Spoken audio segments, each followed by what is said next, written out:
Am I a suspect in her passing? Should you be? I just feel like I'm being badgered with question. I hope to God I'm not a suspect in her death. Did I say you are? I hope you don't think it, because I wouldn't hurt that girl.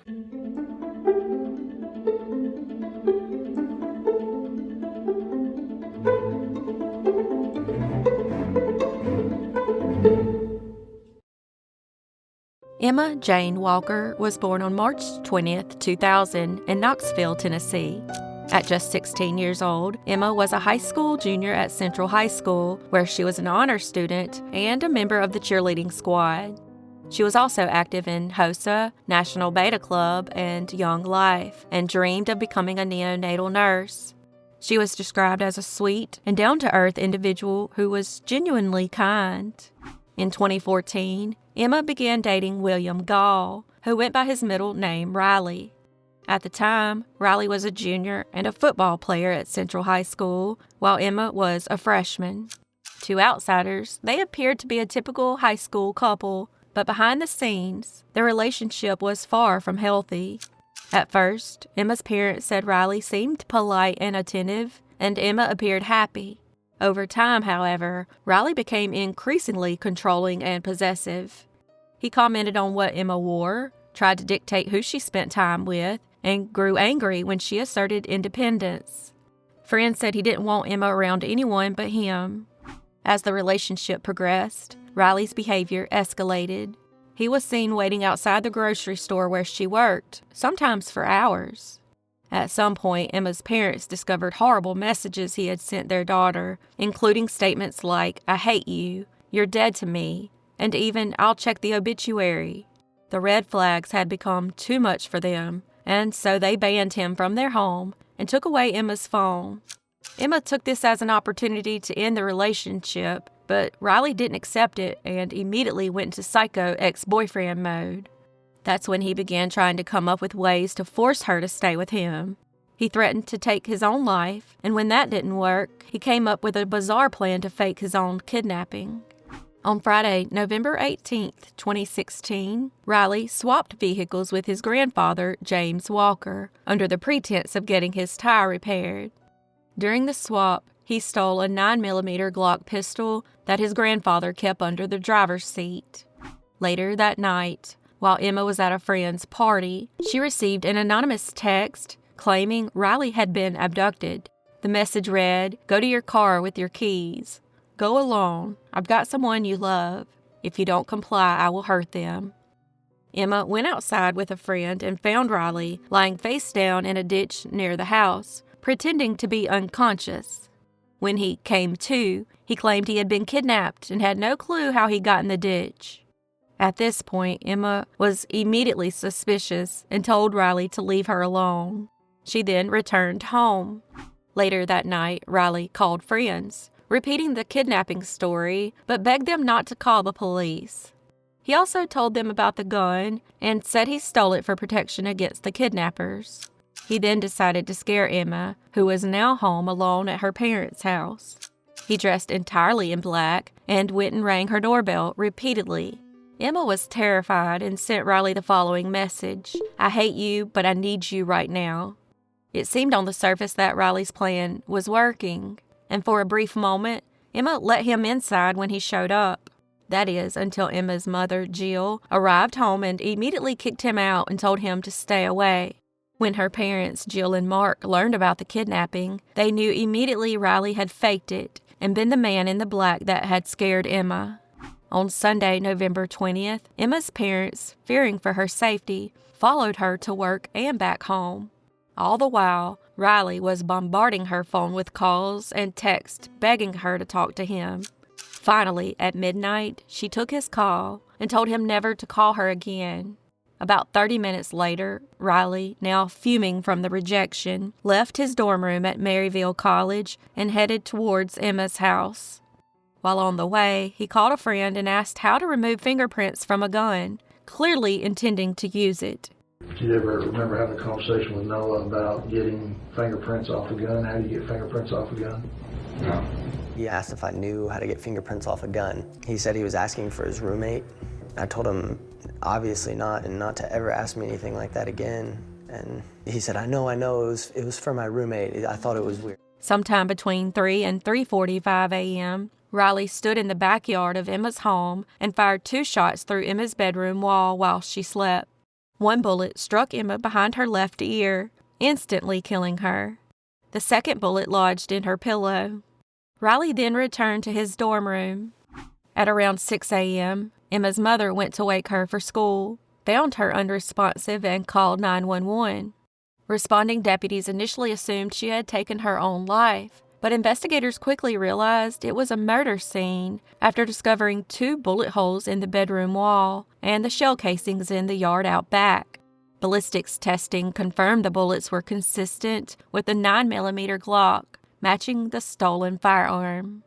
It didn't take investigators long to figure out the suspect because every single person they spoke with pointed them in the direction of Riley. They also learned about the stolen gun from one of Riley's college friends, Alex McCarty. However, when Riley was questioned, he denied having the weapon. You have no idea what grandfather's gun's at? That's her. Okay. And you do not own a handgun, correct? That's her. He then sent text messages to his friends, begging them not to talk to the police. Alex and another friend, Noah Walton, convinced that Riley was lying, agreed to help investigators. Equipped with recording devices, they had Noah invite Riley over under the pretense of playing video games. During the recorded conversation, Riley denied killing Emma and suggested his friends tell the police they had been out drinking that night. I don't know who shot Emma. I put that on my life. I wouldn't lie to you right here, right now. I don't know who did. I would never hurt her a day in my life. I had that gun because I was scared about what happened. I know you don't believe me. You probably don't either. Whatever. When you're on LSD, you were drunk and you were high. Your mind was altered. Whatever statement you give them wasn't a straightforward answer. Riley told them he was worried he would be wrongly accused of the murder because he had stolen the gun and asked if they would help him dispose of it. Trusting you guys, like, with my life, because, this is 70 years in jail if I get convicted of something I didn't do. Then, are you busy right now? Like, are you about to do anything? Well, can we go to the Bluffs? Because I need to get rid of the gun. I'm going to throw it into the water. They'll never find it in the river. They agreed, only because investigators were listening in and following close behind in an unmarked vehicle. On the way to the Bluffs, where he planned to dispose of the gun in the Tennessee River, they stopped by his stepfather's home, where he retrieved a black trash bag. The bag contained the weapon, gloves, and the black clothes Riley was wearing on the 19th when he was stalking Emma at her home. All that Alex and Noah needed to do was see the gun. So once they were at the Bluffs and Riley pulled it out, Alex said, "Oh my God. What? This is a real gun." Signaling officers to swoop in and arrest Riley. He was charged with first-degree murder, felony murder, stalking, tampering with evidence, reckless endangerment, and theft. On May 8, 2018, a jury found Riley Gall guilty on all charges. He was immediately sentenced to life in prison without the possibility of parole for 51 years, a conviction that was later upheld in February 2023. In the years since her death, Emma's legacy has endured. Scholarships have been established in her name, a dog park in Knox County was named in her honor, and a room in the neonatal intensive care unit at East Tennessee Children's Hospital was dedicated to her, reflecting the future she once dreamed of.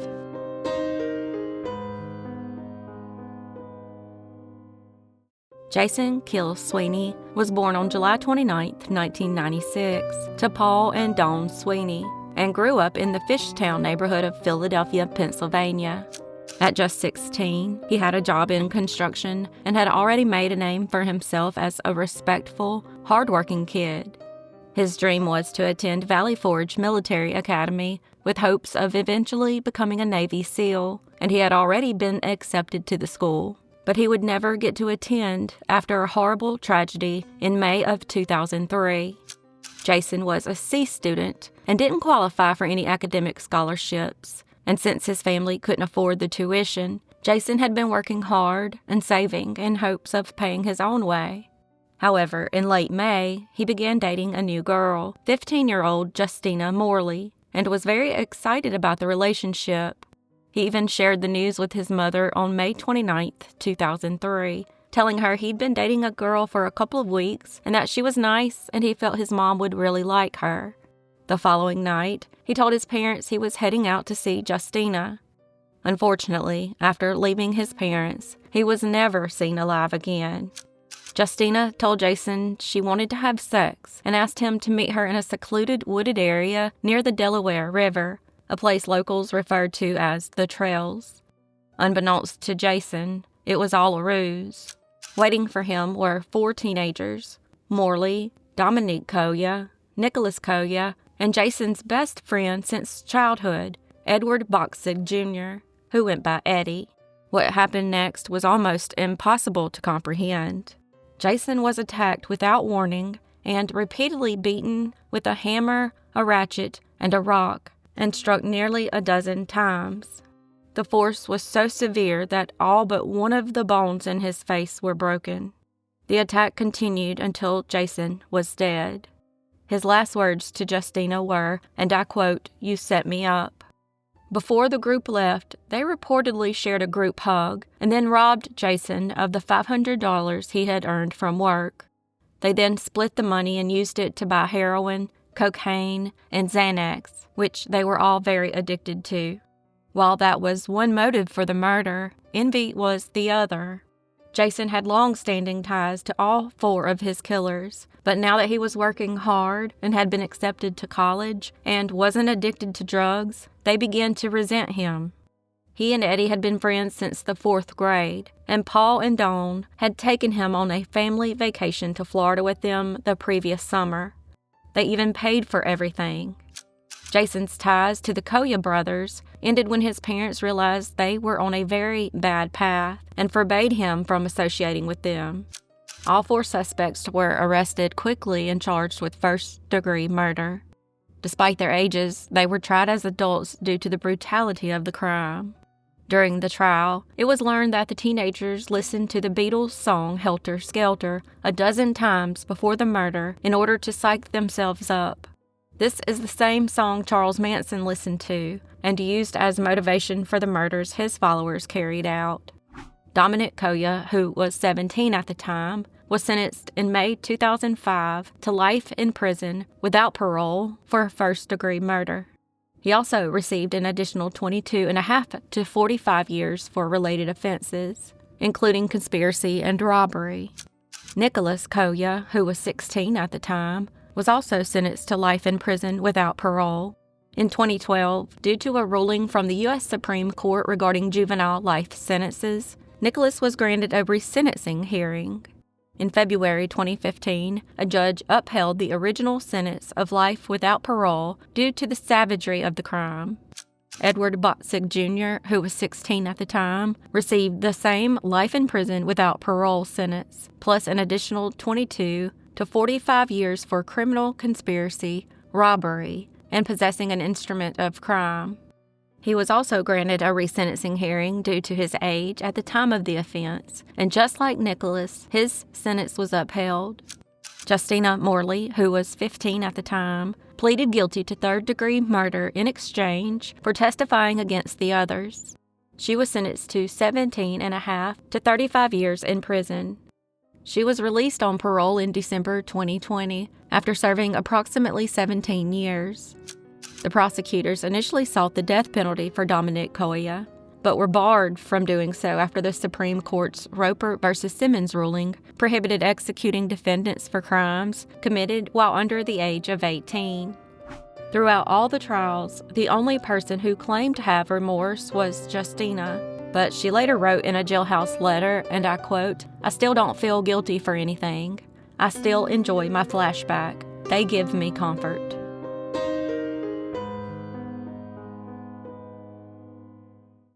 Jeannie Lamb Tuggy was born on April 15, 1955, and was described as a gentle and kind individual who was always there for her family and friends.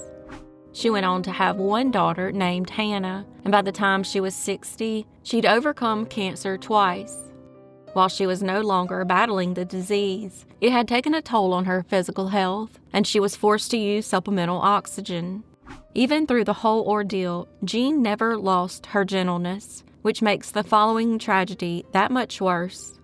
On January 21st, 2016, friends went to Jean's home in Pine Grove Mills, Pennsylvania, after being unable to reach her. When they entered the house, they were shocked to find Jean shot to death. Investigators determined the murder weapon was a 9mm handgun that was used to shoot her once in her hip and once in her face. Since there was no signs of forced entry, investigators ruled out robbery and sexual assault as the motive. They theorized that Jean most likely knew her killer. As they dug into Jean's personal life, they learned that she had developed a friendship with a male coworker from Wegmans named Christopher Gordon Kowalski, who was more than 20 years younger than her. Jean had worked at Wegmans until 2014, when she was forced to quit due to her declining health. Apparently, Jean saw it as nothing more than a friendship, but Kowalski had begun to develop romantic feelings. This made Jean feel uneasy, a concern she even expressed to her friends and family. After Jean's murder, Kowalski relocated to Isle of Palms, South Carolina. While investigators were aware of him, they didn't really consider him the primary suspect until 2018, when they re-reviewed the evidence in the case. By mid-2019, investigators were sure Kowalski was their man. They learned he had purchased several firearms, including a Walther CCP 9mm pistol, just 1 month before Jean's murder, the same type of gun used in the crime. Investigators traveled to South Carolina to interview Kowalski and were shocked when he confessed to the crime, saying, "The truth is, I killed her." However, he claimed it was an accidental shooting. He said the gun discharged once when it fell from his coat pocket and again while he attempted to clear a jam. They were sure he was lying and pressured him harder. That's when he finally admitted to intentionally shooting Jean. He said he first shot her in the lower back and then again in the head. He said he'd been thinking about killing her since the day before the murder and described himself as a very depressed individual who was in crisis mode. He said he just wanted to kill someone and chose Jean because she was physically vulnerable, calling her an easy target who would not be able to fight back. After the shooting, he allegedly turned off Jean's oxygen, locked the front door, exited through the basement, and later disposed of the shell casings near North Atherton Street. He said while living in South Carolina, he would periodically search online to see whether the case had been solved. Kowalski was then arrested and charged with Jean's murder. In the end, he was found guilty of first-degree murder, but with the special condition of being mentally ill during the crime. He was then sentenced to life in prison without the possibility of parole.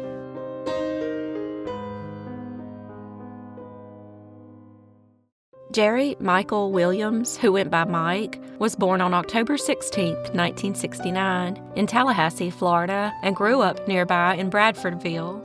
He was described as a hardworking, dependable individual who was well-liked by those who knew him. He was even voted best personality in high school. By the time he was 31, he had built a life as a successful real estate appraiser. Tragically, all that came to an end in late 2000. On December 16th, Mike left home early for duck hunting on Lake Seminole, a shallow, swampy reservoir on the Georgia-Florida border. His wife, Denise, said he promised to be back by noon so they could celebrate their 6th wedding anniversary that evening, but he never returned. By 6 p.m., a massive search was underway, including law enforcement, friends, and volunteers. They scoured the Lake Seminole area and found his truck parked at a remote boat launch, but no sign of Mike. The following morning, they found his boat floating nearby with his shotgun and duck decoys still inside, but once again, no Mike. As the days went on and the search continued, some began to theorize that he was attacked by an alligator and eaten, or that he simply walked away from his life. The problem with the alligator theory is that it was almost wintertime, and alligators had already slowed down their eating due to the falling temperatures. and experts argued it would have been virtually impossible for an alligator that time of year to consume a full-grown man. Investigators then ruled it an accidental drowning, and he was declared legally dead. However, his mother, Cheryl Williams, didn't buy any of those theories and felt something worse had happened to her son, and her intuition was spot on. Cheryl compiled 27 pages of detailed notes debunking theories of the alligator attack and drowning, but no one listened. So she spent the next 9 years writing one letter every single day to the governor of Florida, a total of 2,600 letters. 4 years after Mike's disappearance in 2004, his case was reopened but not solved, so Cheryl continued sending letters. This time, it was discovered that Mike had 3 life insurance policies totaling more than $1.7 million. One of those policies for $1 million had been sold to Mike by his longtime best friend, Brian Winchester, just months before his disappearance. Brian also knew Mike's wife, Denise, from high school, and they had remained extremely close for years. After Mike was declared legally dead, she and Brian married on December 3, 2005. However, the marriage wouldn't last, and they officially separated in November 2012. By 2015, Denise had filed for divorce, citing irreconcilable differences. Then, on August 5, 2016, Brian would do the unthinkable. That morning, he hid in the back of Denise's SUV. As she drove to work, he climbed over the seat and held her at gunpoint for nearly an hour in the CVS parking lot. Apparently, he was worried that Denise would reveal his biggest secret, that he had, in fact, murdered Mike. Denise managed to talk him down, promising she wouldn't report the incident, but the moment he left, she immediately went to the sheriff's office. Officers quickly arrested Brian and held him on the kidnapping charges. That was exactly what investigators needed to finally get the truth about Mike's murder. In exchange for his full confession and the location of Mike's body, he received total immunity for the murder, and instead of life, he received 20 years for the kidnapping charge. He then proceeded to tell what really happened on the day Mike disappeared. I told him what landing we needed to go to, and so we pulled into the landing and launched the boat. And I said something. I had to make sure that he had the waders on, so I said something about we're running low on time, or we're going to be really pushed. And why was it so important for the waders to be on? Because I believed, and we believed, that if you fell overboard with the waders on, that you would sink pretty quickly. So I told him something like, we're running late, we need to go ahead and put our waders on, here and now, before we get in and go. And so we both did that. This boat was, yes, basically like a canoe, so pretty tippy. We headed out, and there was a deep area, maybe a couple hundred yards from the landing that we put in at. We got to that area that I knew was a deep area. I don't remember exactly how I got him to stand up, but I don't know if I pretended something was wrong with the motor or the weight in the boat was off or something, but I basically stopped the boat and got him to stand up, and when he did, I pushed him into the water. So he was in the water, and he was like struggling, and the motor of the boat was still running, and I pulled off just a little bit to get kind of away from him so that he couldn't reach back into the boat. And I didn't know it at the time. I didn't know if he was trying to swim, or I didn't know what was going on, but what I came to find out, or eventually realized, was he was taking the waders and the jacket off. That area of the lake had a lot of snags, a lot of dead trees that come up out of the water, and there's a lot of stumps that come up out of the water. And he swam over to one of those stumps and held on to it. And he was panicking, and I was panicking, and none of this was like going well. I thought it was going to go. And I didn't know what to do. He started to yell, And I didn't know how to get out of that situation. And so I had my gun in the boat, and so I loaded my gun, and I made 1 or 2 circles around, and I ended up circling closer towards him, and he was in the water. And as I passed by, I shot him. He said it was all done at Denise's direction. In October 2017, he led law enforcement to Mike's buried remains near Carr Lake, about 60 miles from where he was last seen. DNA testing confirmed his identity. In May 2018, Denise was arrested and charged with first-degree murder, conspiracy to commit murder, and accessory after the fact. Prosecutors argued that Denise wanted to avoid the stigma of divorce and preferred being known as a widow. In December 2018, she was found guilty on all counts and sentenced to life in prison. However, in 2020, an appeals court overturned the murder conviction but upheld the conspiracy conviction. She was then resentenced and given 30 years in prison.